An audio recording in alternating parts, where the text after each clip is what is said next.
मोर्चा विरोधक काढतात आणि 5-50 लोक घेऊन येतात ठरवून, आणि आपण मोर्चा नाही, हे महाराष्ट्र शासनाच्या वतीने आपल्याला जसं हे बाबा थांब अरे भाऊ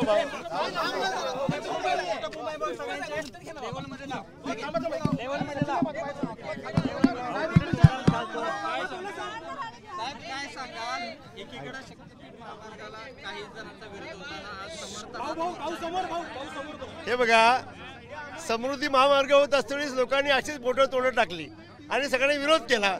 आज समृद्धी महामार्ग झाला, आज नागपूरपासून मुंबईपर्यंत झाल्यामुळे आज मराठवाडा असेल, आपला ठाणा भाग असेल किंवा अखंड बऱ्यापैकी महाराष्ट्राचा भाग जो दुर्गम भाग आज तो रस्ता झाल्यामुळे आज देशातल्या परदेशातल्या इंडस्ट्री आले, आज आम्हाला तरुणांना रोजगार निर्माण झाला.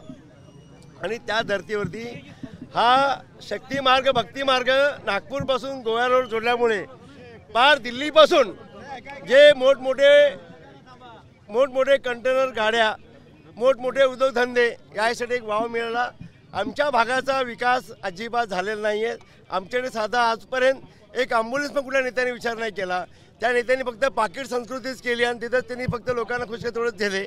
आणि आपला हा आंदोलन नाही की मोर्चा नाही, हे आपला महाराष्ट्राच्या समर्थनात आम्हाला विकास व्हावा, आम्हाला रस्ता हवा आणि रस्त्याच्या माध्यमातून आमच्या तरुणांना एक रोजगार निर्माण व्हावा, आमच्या शाळेत चांगल्या शाळा याव्यात, चांगल्या सैनिक शाळा याव्यात, चांगले हॉस्पिटल यावेत, चांगला रोजगार कंपन्या यावेत. आणि आम्हाला पर्यटन म्हटला तर चंदगड आजरा गणगजमधला एक पर्यटन मोठा वाव आहे आणि उपराजधानी बेळगाव बाजूला आहे. आज ती राजधानी विकसित झाली, गोवा 1 तासावरती विकसित झाला आणि देशामध्ये पहिल्यांदा हे आपण लक्ष वेधू इच्छिलो की 6 एअरपोर्ट 1 तासापासून 2 तासामध्ये 6 एअरपोर्ट महाराष्ट्रात नाही, देशामध्ये कुठेच नाहीत. आणि एकदा हा रस्ता झाल्यानंतर आम्हाला मागे वळून बघायची गरज नाहीत असं मी मुख्यमंत्री साहेबांना आदरपूर्वक सगळं समजून सांगितलं आणि त्यांनी माझ्या विनंतीला मान दिला आणि आपण शिवाजी करू म्हणजे आग्रहाची भूमिका होती. आणि ही माझी एकट्याची नाही, आमच्या मतदारसंघातली ज्या मला 85,000 मला मतदान करून माझ्या शेतकरी माझ्या कुटुंबाने मला एक संधी दिली अपक्ष म्हणून, त्या दृष्टीने सगळ्यांचा विचार घेऊन काल आम्ही बैठक घेऊन सगळ्यांचं म्हणणं ऐकून घेऊन आपण करतोय.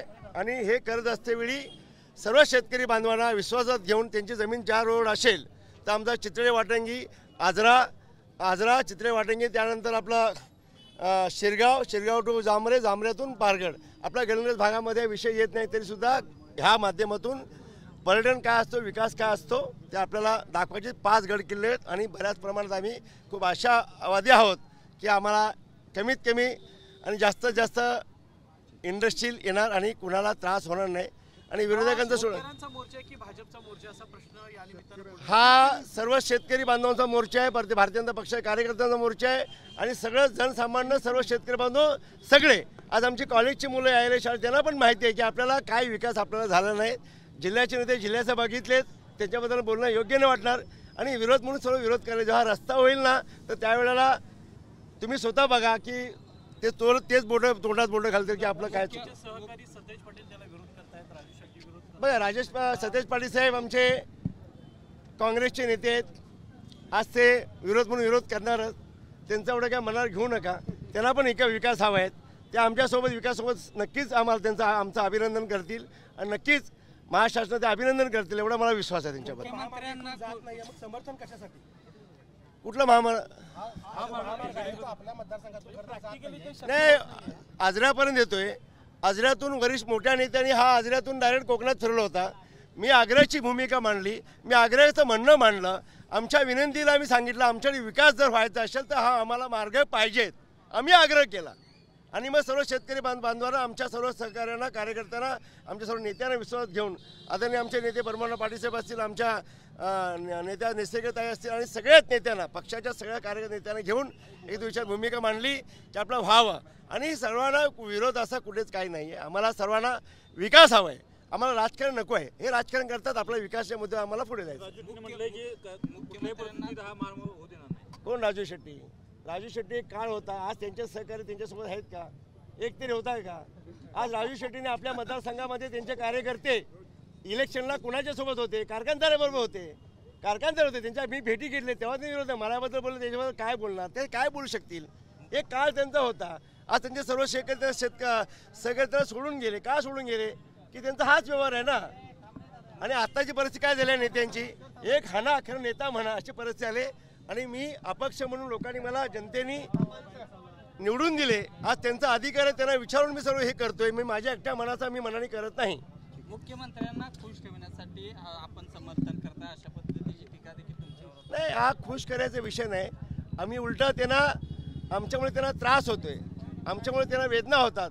कारण मी आग्र्याची भूमिका, हा रस्ता आजऱ्यातून डायरेक्ट आपल्या रूटच चेंज होता. आम्ही रूट चेंज करून चंदगड विधानसभेमधून जावं आणि आमचा विकास हवा हा दृष्टीने समजून घेतल्यानंतर हा मार्ग त्यांनी सगळ्या समितीला सांगितलं की बाबा विचारात घ्या आणि हा रूट आपला करायचा आहे. आपल्याला व्हायला गरज. शेवटचा प्रश्न, 2 दिवसापूर्वी गडहिंग्लजमध्ये विरोधात आंदोलन झालं, त्यामध्ये माझे आमदार देखील होते. दुसरीकडं भाजपचेच जे जिल्ह्यातील जे पदाधिकारी आहेत, नेते आहेत, ते देखील त्या आंदोलनात सहभागी. नाही, त्यांना कोण, आमचा भाजपचा कुठला पदाधिकारी स्वाभिमानी आहेत. ह्या नेत्यांचं त्यांचं पर्यटन झालंय. कुठला नेता आला की वाड्यावरती बोलवा, चहा पाणी करा, मग त्यांचं पर्यटन झालं, त्यांचा विकास झाला, तेवढंच असते. आणि भाजपचा आमचा कोणी नेता नाहीये. भाजपचे नेते जे पक्षाला मानतात ते राहतात. असे डबल ढोलकी नेते आम्ही पाळत नाही. हे पॉकेटवाले संस्कृती नेते आहेत. आज त्यांना तुमच्याबद्दल त्यांच्याबद्दल आपण बोलणं योग्य नाही, त्यांचं नाव घेणं पण योग्य नाही. याच्यासाठी आपल्याला